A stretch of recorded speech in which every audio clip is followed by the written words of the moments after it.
Oke, saya coba jelaskan secara sekilas ya tentang perkembangan teknologi informasi yang sekarang ada. Tapi pada intinya sebetulnya gini, teknologi informasi yang ada sekarang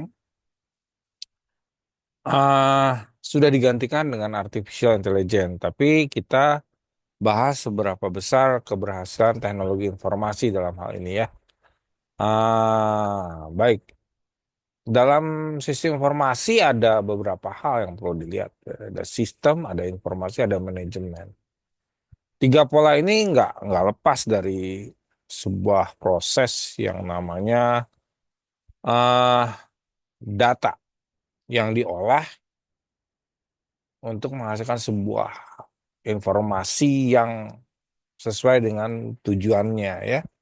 Itu intinya itu sebetulnya dari sistem informasi manajemen. Selanjutnya kalau kita lihat juga ya teknologi itu berkembang berdasarkan perangkat kerasnya. Teknologi informasi berkembang berdasarkan perangkat kerasnya. Nah, evolusinya kita lihat ada mainframe. Mainframe itu komputer besar ya. Awalnya ya dari sejarahnya generasi satu 2 3 4 5. Selanjutnya itu sebuah generasi yang kita nggak bisa lepas ya. Mulai dari ENIAC, komputer-komputer besar sekali. Kemudian apa? Bagaimana kita melihat transistor ya, kemudian eh, generasi berikutnya kita bicara microchip, kemudian bicara prosesor generasi keempat, generasi kelima ini kita udah bicara tentang mikroprosesor berbasis AI. Nah, ini sekarang kita bicara mainframe. Mainframe itu masih komputer-komputer besar ya untuk mengorganisasi komputer yang besar sih untuk organisasi besar juga ya misalkan pemerintah, organisasi lain ya. Kemudian ada PC, personal computer. Untuk individu biasanya ya. Kemudian ada cloud computing. Sekarang menyimpan perangkat sudah pakai Google dan menggunakan cloud computing ya. Jarang sekarang bikin website itu pakai uh, server sendiri. Sekarang sudah pakai cloud computing karena lebih murah perawatannya, lebih bagus aksesnya ya. Kemudian terakhir ada AI, Big Data, dan IoT. Apa itu nanti kita bahas. Baik, selanjutnya kita lihat dulu bagaimana tren teknologi sekarang. Cloud computing. Nah, cloud computing ini yang tadi kita bahas tentang bagaimana kita bicara tentang penyimpanan data tapi nggak ada di tempat kita gitu. Seperti yang misalkan Anda pakai handphone Anda. Ya, cloud computing di handphone Anda tuh gimana prosesnya gitu ya. Ah, bayangkan Anda bikin foto, langsung simpan, terbackup di Google. Ya, itu cloud computing namanya. Ya, kemudian ada penyimpanan data aplikasinya gimana? Nah, itu juga sama ya. Dan untuk semua orang sekarang sudah tahu itu gitu ya, karena di gadget. Untuk mahasiswa juga tahu sebetulnya bagaimana orang-orang awam pun tahu gitu gimana sekarang setting-setting di Google dan segala macam itu namanya cloud computing ya. Kemudian yang tren berikutnya adalah bagaimana Anda mengenal artificial intelligence atau AI. Nah, AI ini membantu secara otomatis, bahkan dia robot sebetulnya ya. Program yang membuat robot analisis pengolahan. Nah, ini juga menarik karena sebetulnya ada algoritma yang di situ yang seperti robot, tapi dia bisa belajar, ya belajar sendiri. Nanti kita pelajari itu, tapi karena ini hanya untuk sekilas saja, baik, kita coba lagi dengan big data. Apa itu big data? Nah, big data ini hasil dari sistem informasi sebetulnya ya. Data yang terkumpul, disatukan, diolah, besar sekali bisa mengolah data seluruh dunia, kemudian menjadi sebuah sumber informasi. Ya, sumber informasi big data ini nanti dipakai juga di artificial intelligence.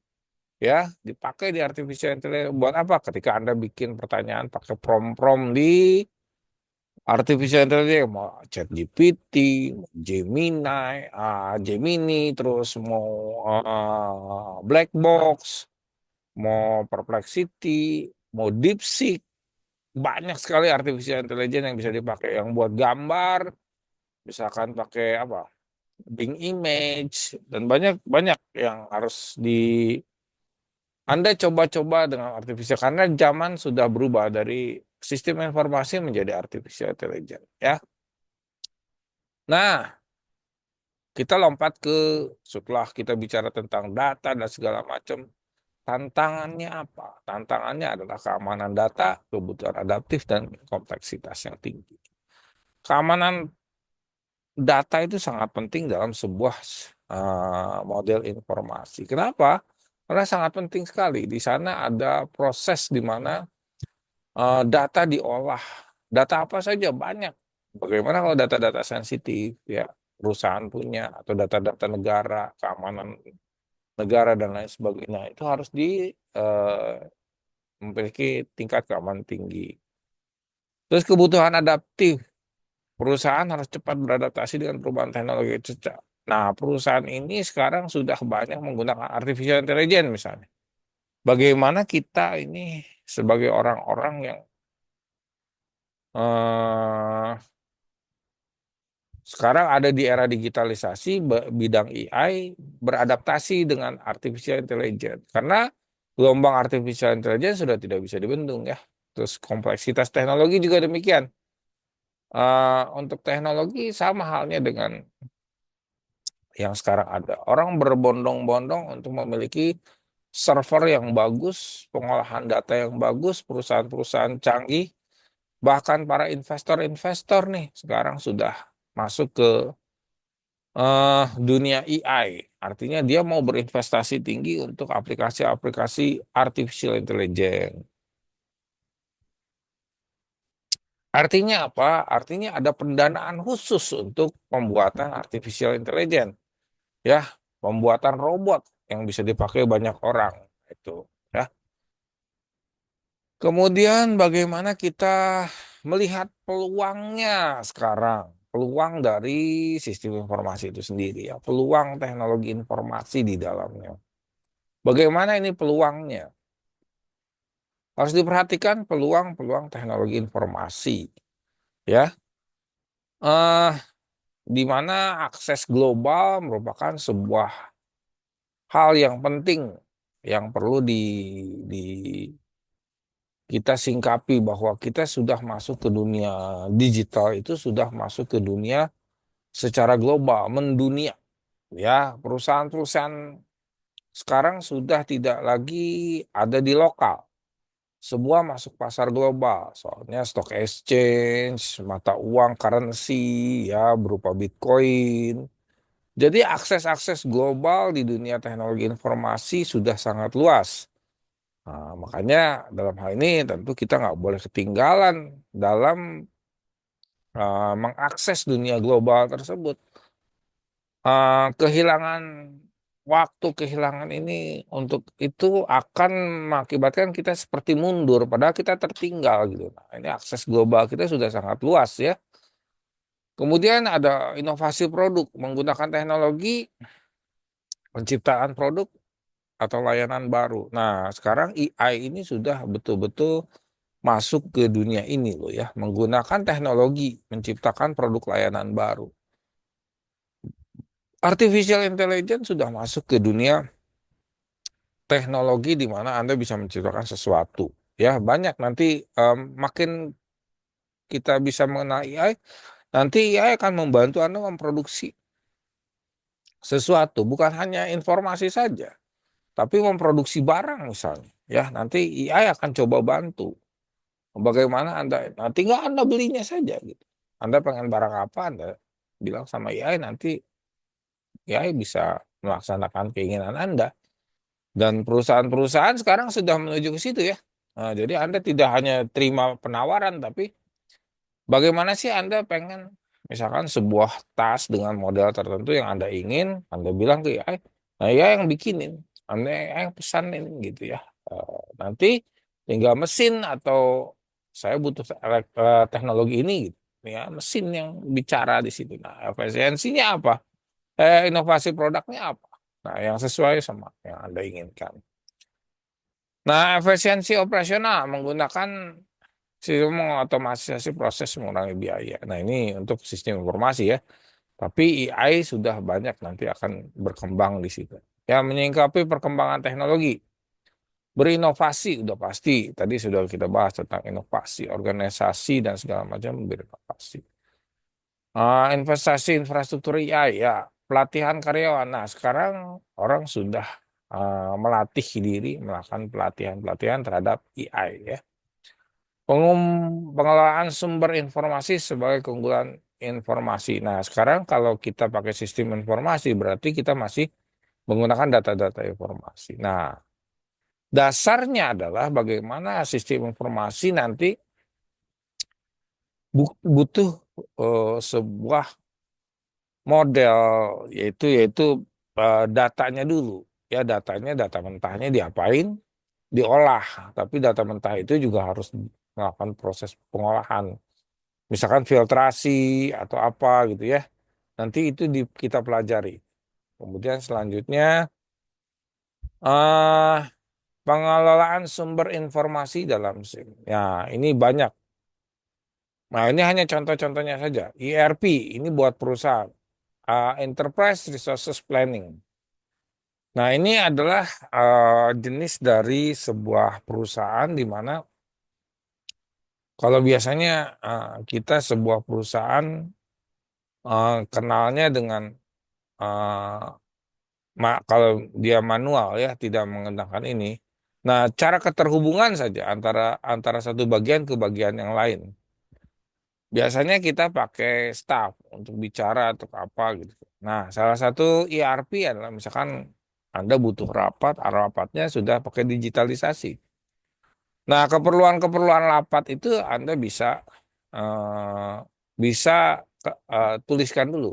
Anda ketikkan dulu. Kemudian apa yang mau dirapatkan Anda ketikkan dulu, kemudian diinikan, kemudian begitu masuk rapat live, orang sudah bisa tahu tuh apa sih permasalahan-permasalahan di departemen Anda dalam eh, apa? Dalam berusaha mengatasi masalah gitu.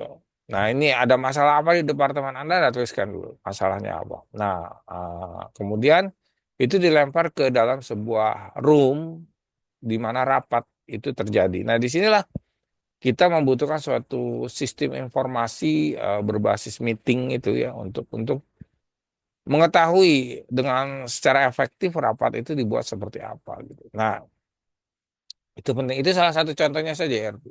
RP juga membantu misalkan ya departemen apa yang Anda perlukan. Di situ ada misalkan kita bicara tentang departemen gudang atau warehouse system. Bagaimana ERP itu bisa memberikan informasi yang cocok sekali dengan keberadaan barang, baik bahan baku, bahan dalam proses, atau bahan yang sudah jadi, ada berapa banyak di warehouse system Anda.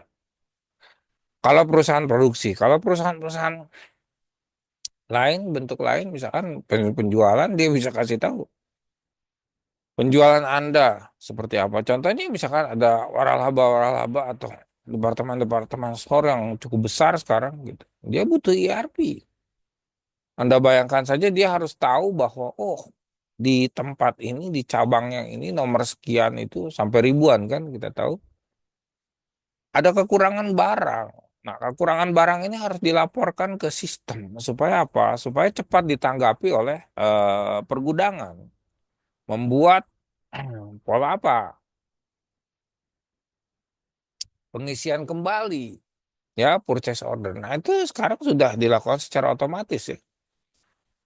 Jadi perangkat-perangkat yang ada di situ sudah memberikan informasi.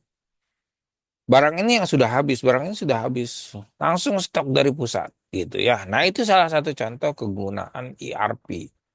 Jadi banyak perusahaan-perusahaan sekarang udah menggunakan yang besar untuk apa? Mempercepat proses pengiriman barang kembali dan segala macam harus sesuai sama target yang dicapai.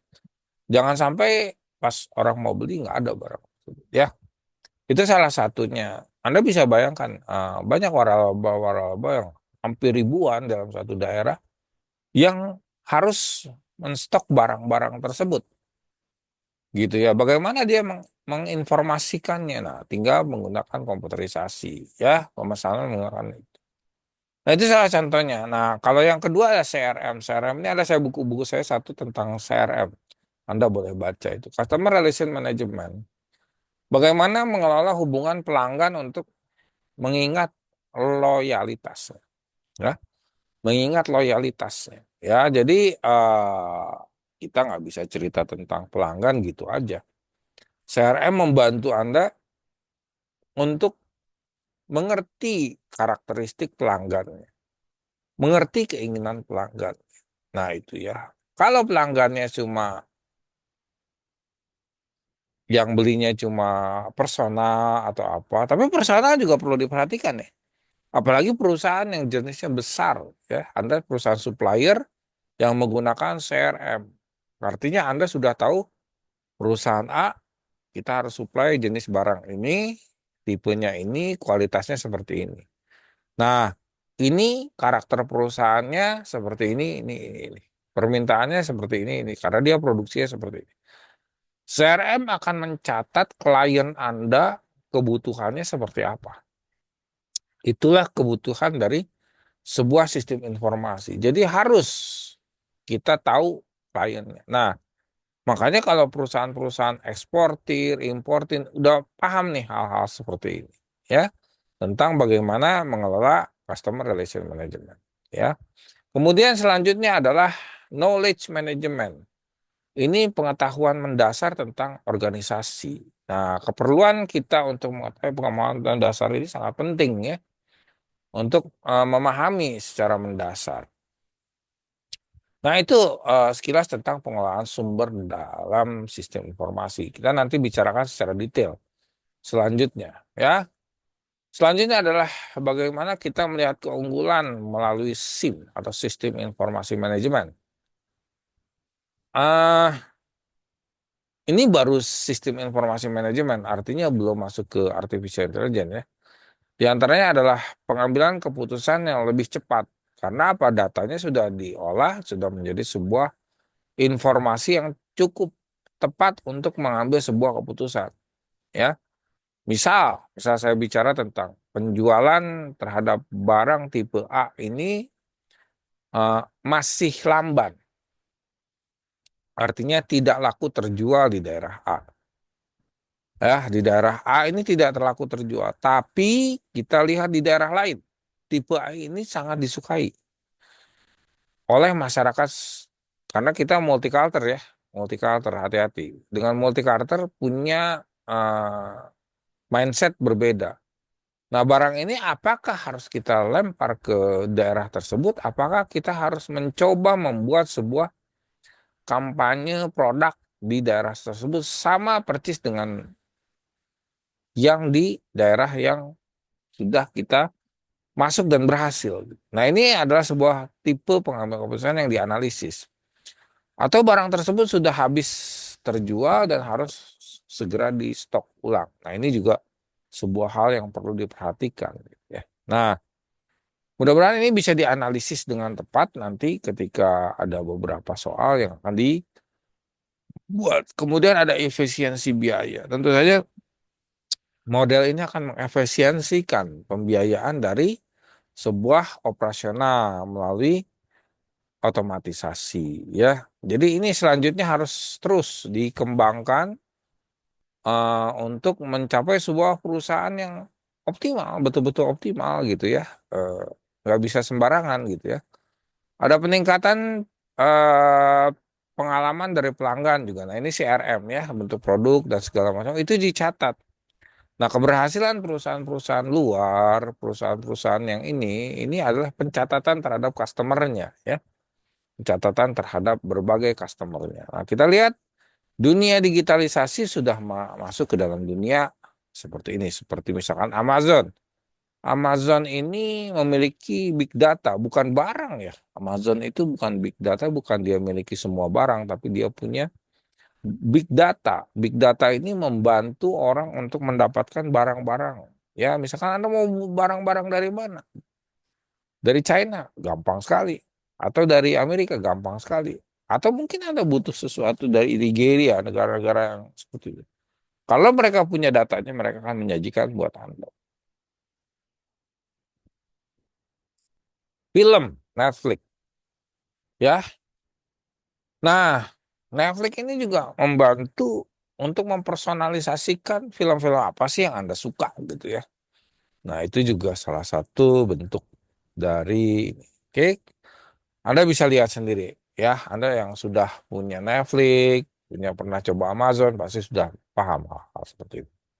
Nah, kesimpulannya terakhir adalah bagaimana teknologi informasi memainkan peran penting ya sebagai katalisator unggulan yang kompetitif dalam hal ini ya. Nah, Anda bisa baca terus di dalam ini sudah disediakan ya di e-learningnya, bisa dibaca. Ini hanya sedikit eh,